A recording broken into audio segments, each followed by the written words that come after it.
Baik, Assalamualaikum warahmatullahi wabarakatuh. Perkenalkan, nama saya Dede Imam Ali Dastin. Saya dari mahasiswa Universitas Pertiwi Karawang. Pada kesempatan kali ini, saya akan mempresentasikan mengenai manajemen modal kerja dari mata kuliah manajemen keuangan.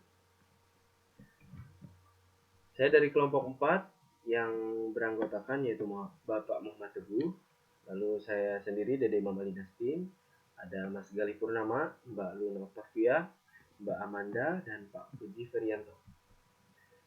Dalam pembahasan kali ini, poin yang pertama yaitu pengertian manajemen modal kerja, selanjutnya tujuan dan manfaat manajemen modal kerja, pengelolaan manajemen modal kerja, jenis-jenis modal kerja, dan komponen modal kerja. Baik, yang pertama saya akan menjelaskan bagaimana pengertian manajemen modal kerja. Manajemen secara umum adalah proses perencanaan organisasi, koordinasi, dan kontrol pada sumber daya agar tujuan tercapai secara efektif dan efisien. Sedangkan modal kerja adalah kekayaan atau aktiva yang diperlukan perusahaan untuk menyelenggarakan kegiatan sehari-hari yang selalu berputar-putar dalam periode tertentu, menurut Indrio tahun 1902. Manajemen modal kerja merupakan bentuk dari pengelolaan terhadap aktiva lancar dan hutang lancar perusahaan dengan tujuan agar tercapainya keseimbangan antara laba dan risiko sehingga kelak dapat memberikan kontribusi positif terhadap nilai perusahaan, yaitu peningkatan laba dan penurunan risiko.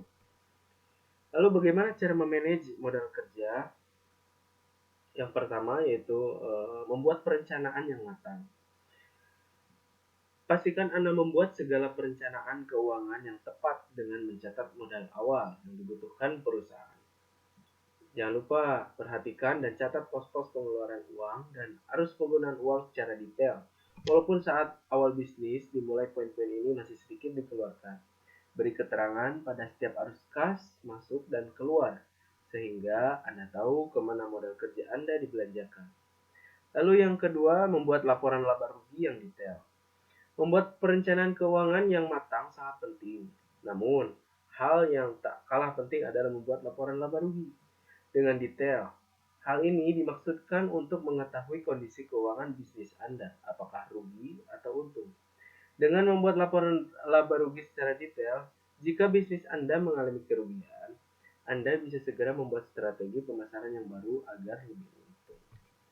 Yang selanjutnya, yang ketiga, yaitu menggunakan modal kerja sesuai posnya. Dalam menjalankan bisnis, di awal-awal biasanya pemilik usaha akan melakukan pembelanjaan yang bisa dibilang gila-gilaan. Hal ini tentu menjadi pemborosan modal kerja. Contohnya, jika Anda akan membeli bahan baku produk, belilah sesuai dengan yang Anda butuhkan, sebab semakin banyak membeli bahan baku, biaya pemeliharaan juga bertambah. Hal ini justru bukan menguntungkan, melainkan menambah pengeluaran yang tidak perlu. Selanjutnya, membuat rekening sendiri. Agar bisa lebih detail saat membuat laporan keuangan dan laporan laba rugi, Anda baiknya membuat rekening bisnis sendiri. Hal ini untuk menghindari pemakaian modal kerja untuk keperluan pribadi apabila rekening bisnis dan rekening pribadi masih menjadi satu. Lalu apa tujuan dan manfaat manajemen modal kerja? Tujuannya yaitu mengelola aktiva lancar dan hutang lancar sehingga diperoleh modal kerja neto yang layak dan menjamin tingkat likuiditas perusahaan. Dan apa manfaat manajemen modal kerja? Yaitu manfaatnya yaitu yang pertama untuk menghitung aktiva lancar, untuk menghitung utang lancar, dan untuk menghitung modal bersih. Lalu bagaimana mengelola manajemen modal kerja? Ada berbagai konsep, diantaranya yaitu konsep kuantitatif. Dengan demikian, modal kerja menurut konsep ini adalah keseluruhan dari jumlah aktiva lancar. Modal kerja dalam pengertian ini sering disebut modal kerja bruto atau gross working capital. Dari konsep kualitatif sendiri dikaitkan dengan besarnya jumlah aktiva lancar saja. Maka pada konsep kualitatif ini pengertian modal kerja juga dikaitkan dengan besarannya jumlah utang lancar atau utang yang harus segera dibayar. Dari segi fungsional, Konsep ini mendasarkan pada fungsi dari dana dalam menghasilkan pendapatan atau income. Setiap dana yang dikerjakan atau digunakan dalam perusahaan adalah dimaksudkan untuk menghasilkan pendapatan. Selanjutnya, apa sih jenis-jenis modal kerja? Menurut ahli A.W. Taylor, mengatakan ada dua jenis modal kerja yang dikelompokkan, yaitu yang pertama, modal kerja permanen.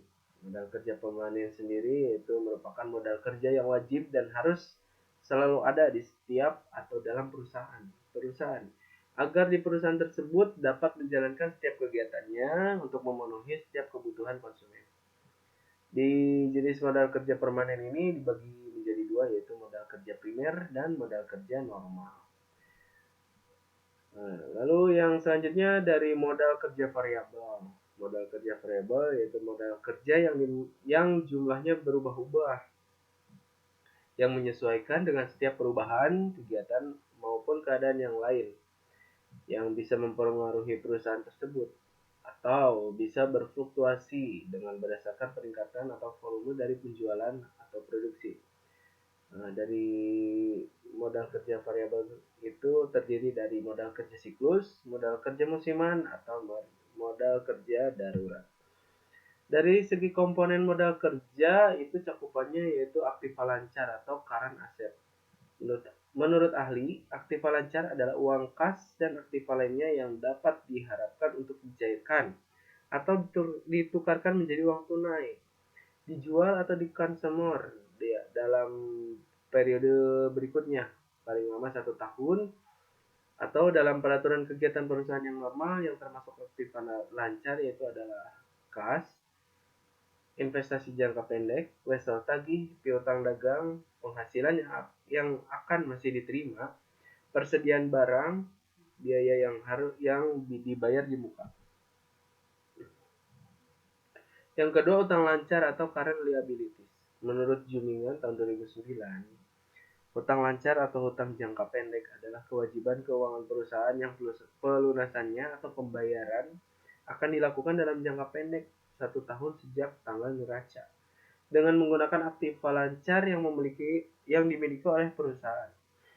Yang termasuk utang lancar yaitu utang dagang, wesel bayar, penghasilan yang ditangguhkan, utang dividen, utang pajak, kewajiban yang masih harus dipenuhi, dan utang jangka panjang yang telah jatuh tempo. Sekian presentasi dari saya. Saya mendapatkan materi tersebut dari referensi yang tertera dan sumber yang tertera. Atas perhatiannya dan kekurangannya saya mohon maaf. Terima kasih atas perhatiannya. Wabillahi taufiq wal hidayah. Wassalamualaikum warahmatullahi wabarakatuh.